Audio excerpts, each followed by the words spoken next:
Good evening. Welcome to the session on interest rate risk in the banking book, one of the main categories of financial risks in a bank. Interest rate risk in the banking book, as the name indicates, we are talking about the adverse movement of interest rate risk of interest rate curve and its impact on the net interest income and economic value of equity. Because there are two different perspectives how we should be looking at interest rate risk.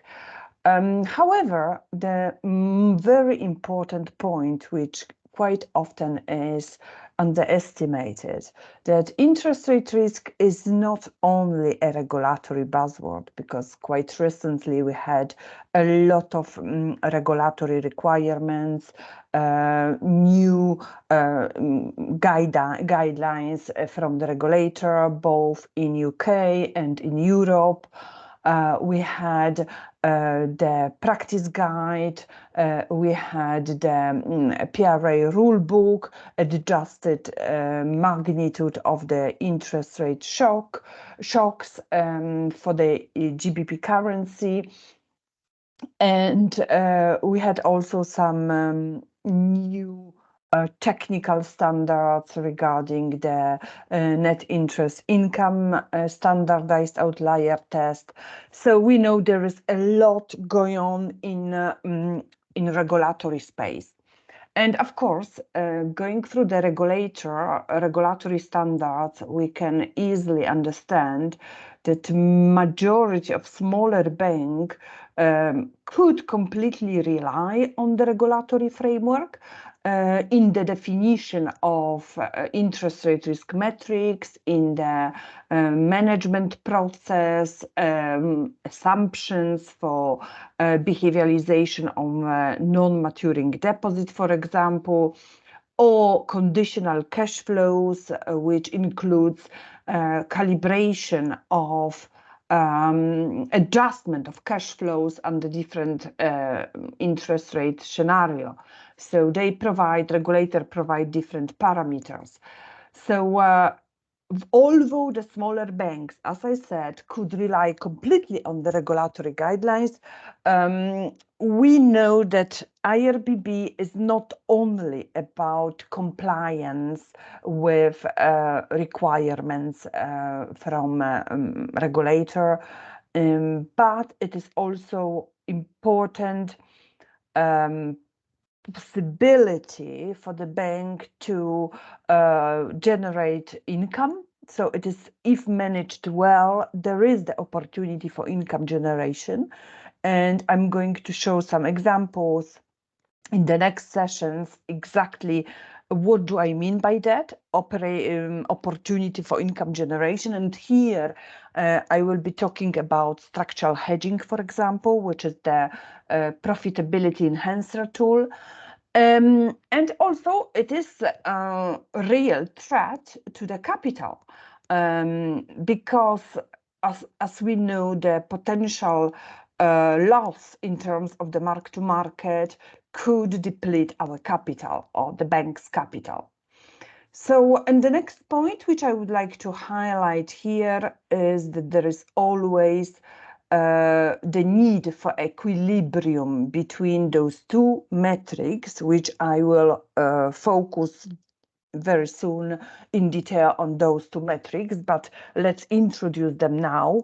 We are talking about net interest income volatility or sensitivity, which is looking at impact on net interest income on the short end of the curve. Usually we are talking about, time period from overnight to 12 months, or we are talking about gapping period of 1 year. And this is the short end view for the balance sheet, how this will impact the income, net interest income of the bank when rates move up, down, and where is the potential risk. And then we have the economic value view, which is focused on the present value so discounted cash flows of our assets and liabilities, and the obviously difference, we are talking about the residual gap, so the asset minus liabilities, which we will go through in detail, but this is discounted, and then we are talking about, you know, economic value of equity under base scenario, economic value of equity under steepener, for example, steepener scenario, flattener scenario, short up, short down, parallel up, parallel down, and we are assessing what is the worst scenario which can potentially bite the bank, and how we can manage and mitigating this risk. Of course, we are also talking about the risk appetite framework. We know that depending on the what is the subcategory of interest rate risk the bank is exposed to, you could potentially set up some, you know, limits in order to make sure that this is under control, this is the risk under control. And there are 4 subcategories of interest rate risk. This is what I'm going to show you right now. We are talking about repricing risk, basis risk, yield curve risk, and optionality risk. Repricing risk is driven by the difference in repricing between of asset and liabilities.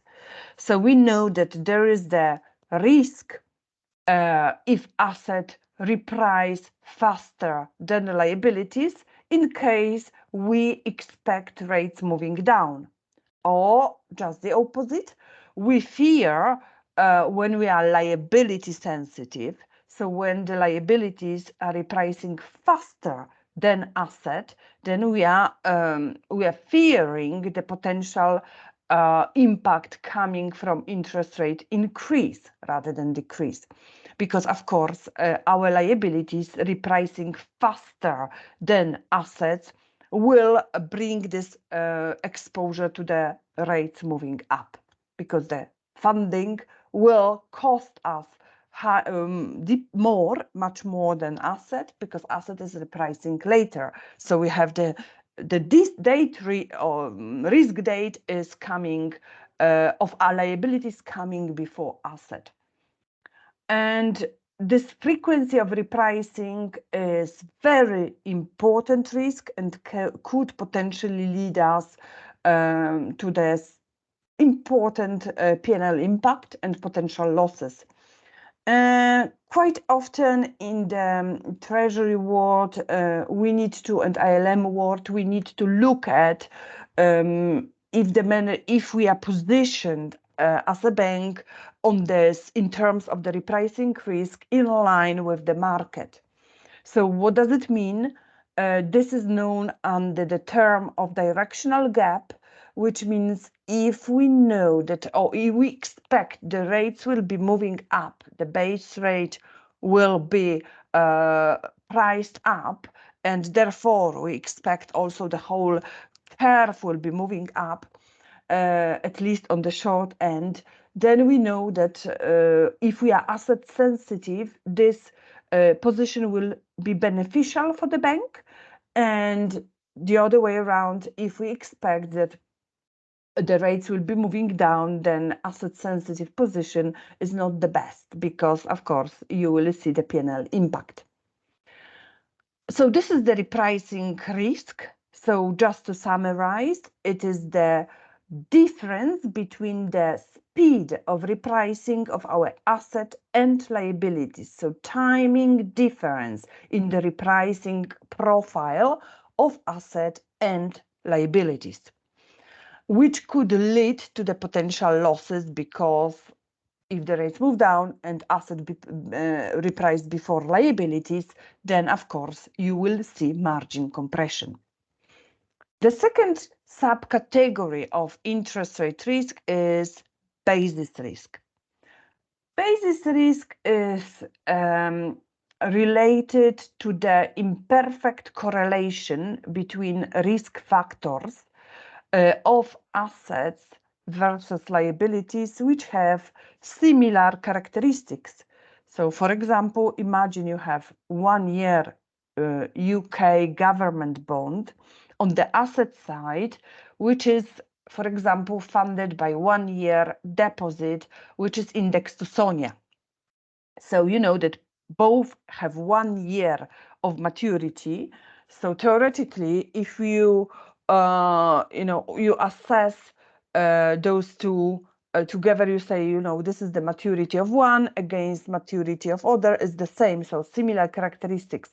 However, we know that they are priced off on the different curves. So the government bond is obviously priced on the government curve. Meanwhile, deposit is strongly correlated with the market rate. So is moving in line with the swap rate. Even more here, we said that the liability is linked to SONIA. Meanwhile, the UK government bond is, linked to the UK government curve. So in this case, we know that there is the basis risk because of different pricing curve. So you know that there are different curves on which you will be pricing. So one can shift is not necessarily perfectly correlated with another one. This is the first kind of basis risk. You have also the second one, which is driven by administered trade versus market index products. Imagine you have the assets indexed to the base rate. We know them like, trackers. They are tracking the base rate, and they are funded by administered rate liabilities, so liabilities which you can reprice however you want, whatever you want. So, for example, bank can decide to price up or down, and they will. And it is correlated, obviously, it is correlated strongly to the market rate, but there is obviously the option on the bank side, so that they can price whenever they will, whenever they want. And this is why it is called administered rate products. For example, deposits are administered rate products because banks can price them up and down whenever it is decided. So this is the second kind of basis risk. So you have, the bank rate moving down, but then you know that administered rate is not moving the same level as the base rate. So you would get smaller amount of liabilities pricing down. And there is also some possibility that they are negatively correlated in some circumstances. So you have this situation, you have the basis risk. Another one is yield curve risk, and here I like talking about longer time buckets, so medium long end of the curve, of the interest rate curve, and we are talking about unanticipated, non-parallel shifts to the curve. So in order to understand the extent of the yield curve risk, you would need to shock the balance sheet with different scenarios which are not symmetrical. So we are not talking about parallel up, parallel down, plus 200 basis points. Here, each time bucket will be subject to the different shock. So let's imagine the overnight will be shocked by minus 300, then 1 month will be minus 200 or 250, and so on and so forth. So you see, for example, steepener is exactly this scenario when the short end of the curve is moving down, meanwhile the medium long end of the curve is moving up. And in this way, you can understand how the shape of the balance sheet, different shapes of the balance sheet, different, gaps which are in your balance sheet could be affected by particular interest rate shocks. We know that obviously flattener, inverted, the curve can be flattened, the curve can be inverted.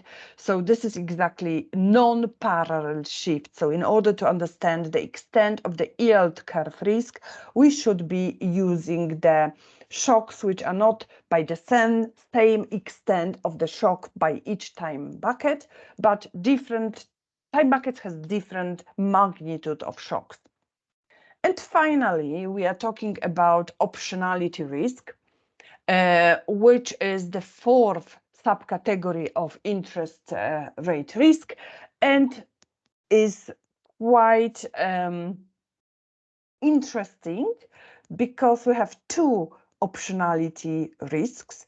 One is driven by behavioral aspect of the balance sheet, and another one is driven by automatic options. So when we talk about behavioral aspect of the balance sheet, we are talking about the early prepayment rate, so early redemptions of assets, so prepayment rate, which could be structural or financial prepayment. And in case of liabilities, we have non-maturing deposits, which obviously, as the name indicates, they don't have contractual maturity. And these products have three optionalities, three options. The first one is the customer can withdraw funds at their will whenever they want. This is why we don't have any maturity allocated to those deposits. The second one is the fact that the bank can price this product, and we spoke about this when we discussed the basis risk, at their will. So again, here is the optionality on the bank side. The previous case, when the customer could withdraw whenever they wish, was on the customer side. And then we had the third one, again, it's beneficial for the customer, that when the rates move down and cross the negative territory, cross the zero and go into the negative territory, we have like embedded floor because we won't pass to the customer the negative rates. We have this zero floor which is embedded in the product because we know that there is, if we start passing the negative rate on the customers, we could lose them and they would move elsewhere. So definitely banks and also their regulatory constraints in terms of passing negative rates on retail depositors. So this is the behavioral option because we don't, the option is on the customer side or on the bank side. In case of the prepayment on the asset side, the option is on the customer because the customer could repay the whole or partial amount balance of the mortgage whenever they want. It is obviously quite often driven by the external rate environment. So what's the prevailing interest rate in comparison to the rate which is fixed by the customer? So this differential between those two, so prevailing rate and the rate which is where the loan is of the loan is actually the driver of this phenomena, which is known financial prepayment. So here we have the behavioral aspects of the balance sheet and hugely important. The behavioralization and the wrong modeling of those aspects could completely destroy the balance sheet and cause losses and even cause failure of the bank. And I would like to also discuss the Silicon Valley Bank examples here in the next sessions when we go through the IRRBB. And I will show you what I mean. So how much the behavioralization impact not only liquidity management, but also interest rate risk management and potential hedging aspects. And yeah, this is hugely important. So usually we are modeling this with different models. In terms of the NMDs, we are modeling them, the different methods. One which I apply is to understand the balance volatility, and then we go with the exponential regression model, for example. There is another one when we want to understand the mortality ratio. So what is the average life of the product? So for how long this product is staying with us as a bank. And we have also models to define the prepayment. And again, here is usually the logistic regression, which is used to understand the prepayment rate. Automatic options are quite new for interest rate risk, in the sense that for the first time regulator asked to map them out, so to understand also if we have any automatic options and to include them in the calculation of economic value of equity, was during Basel Committee on Banking Supervision Standards issued in 2016. So by then, regulator realized that we need to global standards, because obviously Basel Committee is not regulator, but they determine the global standards, the goal, the rules, and they explicitly highlighted and asked to understand what is optionality or automatic options in the product. So what do I mean exactly by automatic option?